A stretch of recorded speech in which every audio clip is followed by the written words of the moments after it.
AP మాజీ ముఖ్యమంత్రి YS జగన్ను 11వ నంబర్ నీడలా వెంటాడుతోంది అంటున్నారు. బడ్జెట్ సమావేశాల సందర్భంగా గవర్నర్ ప్రసంగానికి హాజరైన జగన్ అసెంబ్లీలో కాసేపు మాత్రమే ఉన్నారు. ఇదే ఇప్పుడు ఏపీ రాజకీయ వర్గాల్లో హాట్ టాపిక్ అయింది.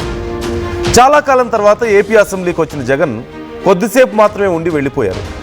అసెంబ్లీ వాయిదా తర్వాత లాబీలో కూటమి మంత్రులు ఎమ్మెల్యేలతో ముచ్చటించారు స్పీకర్ అయ్యన్న పాత్రుడు. వైసీపీ నేతలపై సరదా వ్యాఖ్యలు చేశారు. 11 మంది ఎమ్మెల్యేలు 11వ తేదీన 11 నిమిషాలు మాత్రమే ఉండి వెళ్ళిపోయారుగా అంటూ సెటైర్లు వేశారు. ఆ పైన ఒక్కటంటే ఒక్క నిమిషం కూడా అసెంబ్లీలో ఉండలేదంటూ వ్యాఖ్యలు చేశారు. సభ్యులు కూడా సభా సాంప్రదాయాలు పాటిస్తే అందరికీ మంచిదని, వాళ్ళు రూల్స్ పాటించకుండా ఇతరులను అనడం మంచిది కాదన్నారు. స్పీకర్ చేసిన వ్యాఖ్యలతో అసెంబ్లీ లాబీలో ఉన్న సభ్యులు నవ్వుకున్నారు. ఇదే ఇప్పుడు సర్వత్రా చర్చనీయాంశంగా మారింది. జగన్ రాక అసెంబ్లీకి వస్తే కాసేపు కూడా ఉండకుండా వెళ్ళిపోవడం, స్పీకర్ చైర్పై పేపర్లు చించి విసిరేయడం, వెళ్ళిపోవడం అన్నీ చకచకా జరిగిపోయాయి. ఆ మాత్రం దానికి అసెంబ్లీకి రావాలా? నిజంగానే ప్రతిపక్ష నేతగా ఉండాలనుకుంటే అసెంబ్లీకి వచ్చి ప్రజా సమస్యలపై పోరాడాలి కదా, అప్పుడే లీడర్ అనిపించుకుంటారు కదా అంటూ రాజకీయ వర్గాల్లో విమర్శలు వెల్లువెత్తుతున్నాయి. అయితే ఇవన్నీ జగన్ పట్టించుకోరంటూ తెలిసిందే. తనకు తోచిందే చేస్తారు, తాను చెప్పాలనుకుందే చెబుతారు. ఎవరేం అనుకున్నా తన రూటు మార్చుకోరని, తాను పట్టిన కుందేలకు 3 కాళ్ళని చెబుతుంటారంటూ జనం కూడా నిట్టూరుస్తున్నారు.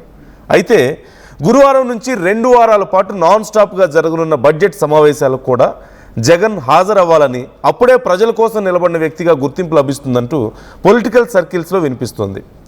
జగన్ మాత్రం బడ్జెట్ సమావేశాలకు వస్తారని ఎవరికీ నమ్మకం లేదు. పైగా డిజిటల్ రికగ్నైజేషన్ చేయడంతో ఎమ్మెల్యేలంతా ఇదివరకట్లా సంతకాలు చేసి లోపలికి రాకుండా వెళ్ళే అవకాశం లేదు. అసెంబ్లీ లోపలికి రావాల్సిందే. బడ్జెట్ సమావేశాల నుంచి డిజిటల్ ఐడెంటిటీ ఏర్పాటు చేసినట్లుగా స్పీకర్ అయ్యన్న పాత్రుడు చెప్పారు. మరి జగన్ బడ్జెట్ సమావేశాలకు వస్తారా లేదా? Let's wait and see.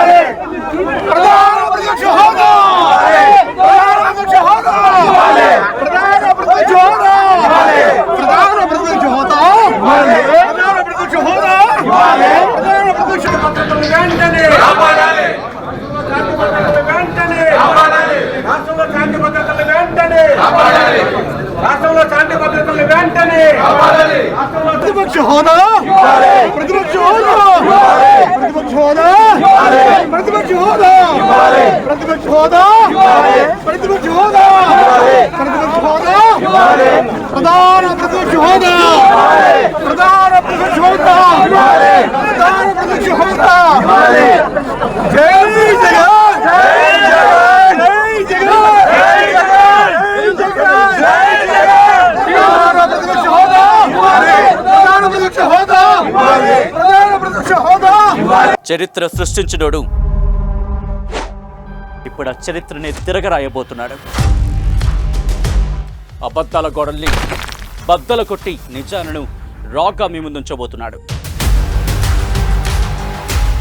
నిజమైన వార్తల కోసం వెంటనే డౌన్లోడ్ చేసుకోండి రా యాప్ని.